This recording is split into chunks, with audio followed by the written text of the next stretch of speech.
Welcome to Octane Vein. This episode was supposed to be about the brakes for the E21. However, as you can see, I've had to start work on the Alfa 155.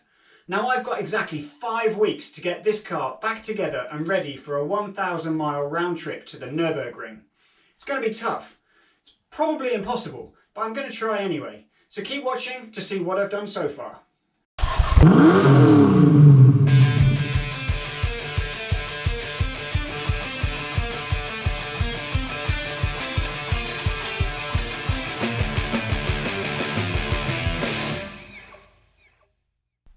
This year marks the 30th anniversary of the Alfa 155 being launched, and the Owners Club have organised a trip to the Nurburgring to celebrate.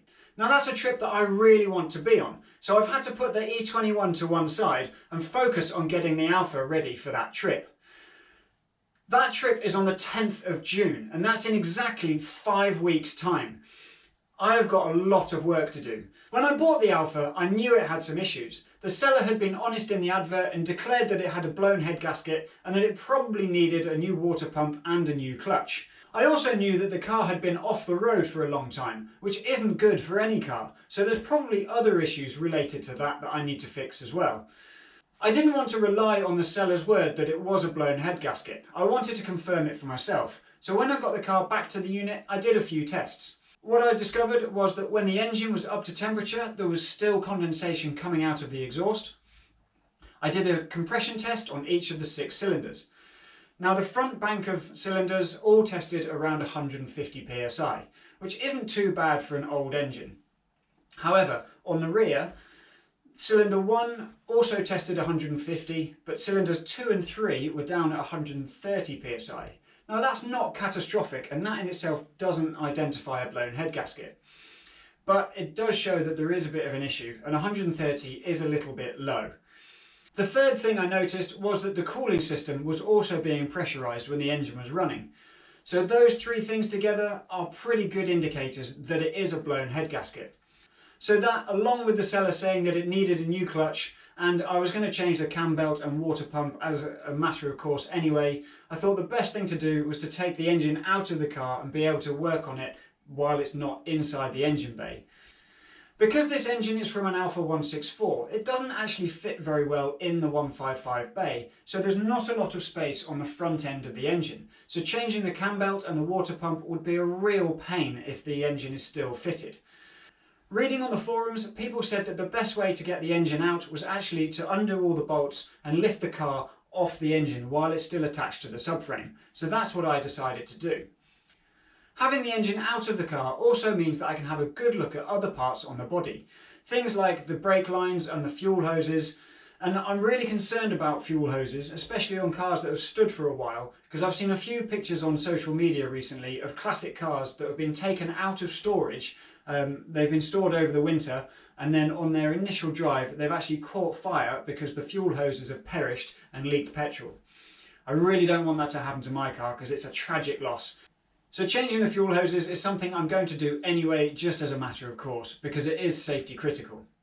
Before I show you the process of lifting the car off the engine, I just want to tell you what I've learnt about this car so far and where I've got to. Now I've already got the heads off the engine and taken them to be tested and skimmed. Now before they skim them, they do 2 tests. The first is a pressure test that checks that the coolant gallery isn't leaking. Now one of the causes of the condensation coming out of the exhaust when the engine is hot is a crack between the coolant system and the exhaust port. Now, one giveaway of that is once you've got the exhaust manifold off, one of the exhaust ports might be a little bit cleaner because it's literally being steam cleaned by that coolant as it comes out. Now that wasn't evident on any of my ports, so I didn't think it was that, but it's a test that they do because if the head needs welding or is cracked beyond repair, then there's no point in them skimming it. The second test they do is to seal the combustion chamber and then pull a vacuum on the inlet port. Now that checks the seal of the valves into the head. Both my heads passed both of those tests, so they then went on to skim them, and when I picked them up, they said that they hadn't had to take off too much material at all, which is really good, because if they had to take off a lot of material, that can cause other problems down the line. I've also taken the gearbox off the engine, removed the clutch, and got the engine onto the stand. Now the Alfa 155 has the famous Busso V6, which has been named by many as the best sounding engine ever. Now unfortunately, as I said in the intro video, the original engine from my 155 is no longer in the car. However, it's been swapped with a 3-litre V6 from an Alfa 164, which is also a Busso. Now, I made the assumption that all Bussos would be the same, and therefore you could easily straight swap them from one car to another. However, unfortunately, that's not the case, and to fit them into different chassis, they had to move things around. So things like the air conditioning pump, the power steering pump, and the alternator are all in different locations, depending on what car the engine was put in. Those aren't the only things that weren't in the right place. And I could see that when I bought the car, a lot of things in the engine bay weren't in the right place and weren't even connected down properly. Now the engine swap itself isn't actually that nice a job, so I knew that I was going to have a lot of work to do to make it look like a nice, clean factory engine swap. Here's a few of the things that I found whilst taking the engine out. So I'm just following these wires from the bulkhead, and some are earthed to the inlet. Following this down, it actually goes down inside the inner wing and then down here to this, which is a sandwich box, and it's got the ECU inside it. So they've just siliconed it closed, and that's just behind the front bumper. So that's really really good quality. Well done. So you can see obviously that's actually full of dirt. The ECU casing is all rusty, and I mean, they've siliconed the lid to try and get it to seal properly, but yeah, it's really, I mean, this is basically the state of this engine swap. If you just have a look at some of the other routing, all this was still loose. These relays here, these weren't actually connected. None of this was connected, and all this is just all cable tied in place. And the radiator's just loose. All the wiring is just a complete mess. Plus there's all number of things that are just blanked off, like this blue hose. This comes from somewhere near the firewall, and this was down by the ECU. That's just blanked off. This hose, that looks like it's going to the bottom of one of the reservoirs here. That's just blanked off. None of these connectors are connected. Washer motors, they're not connected. This doesn't have a cap.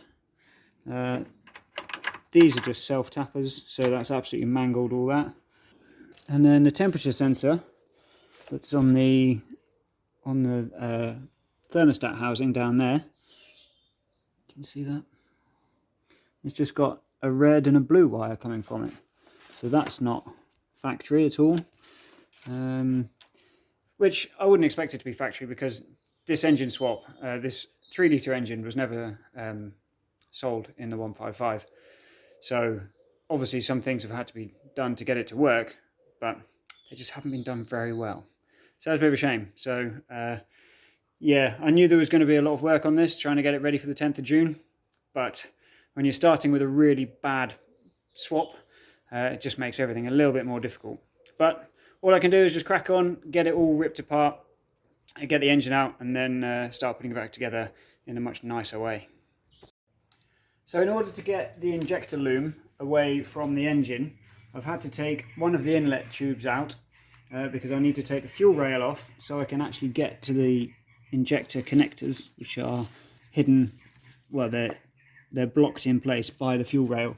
So taking the inlet pipe out means that the inlet to the engine is now exposed. So I'm going to stuff some blue roll down there just to make sure that nothing falls inside the engine. I know I'm taking the heads off anyway, but still, you don't know where it's going to end up. So it's always best practice, as soon as you have an exposed hole like this, into the inlet or into the engine, anywhere, just stuff it with a rag so nothing can fall inside. So far I've spent 8 days working on the Alfa, so here's a quick time lapse to show you everything that I've done.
Busso V6 has an aluminium block.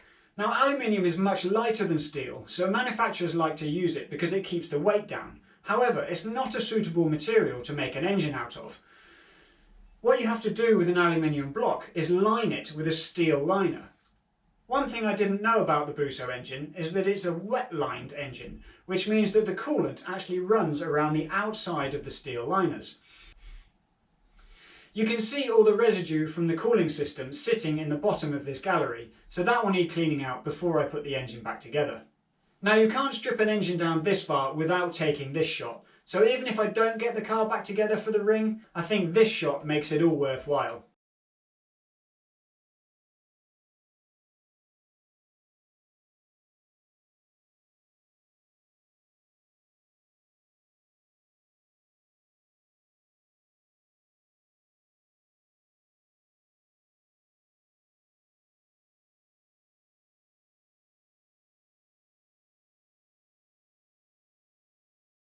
So before I do anything else on the car, the critical thing that I need to do is now get all the parts together that I need to rebuild the engine and put it all back together.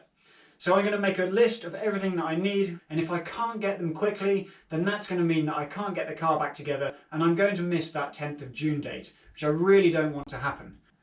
So thanks for watching. If you want to follow the progress of the Alfa 155 build and find out whether I do actually make that deadline of having it ready for the 10th of June, make sure you subscribe so you get notified when the next video is available. You can also follow the Octane Vane Instagram and Facebook accounts for more regular updates. So I'll be seeing you very soon. Until then, take care and look after each other.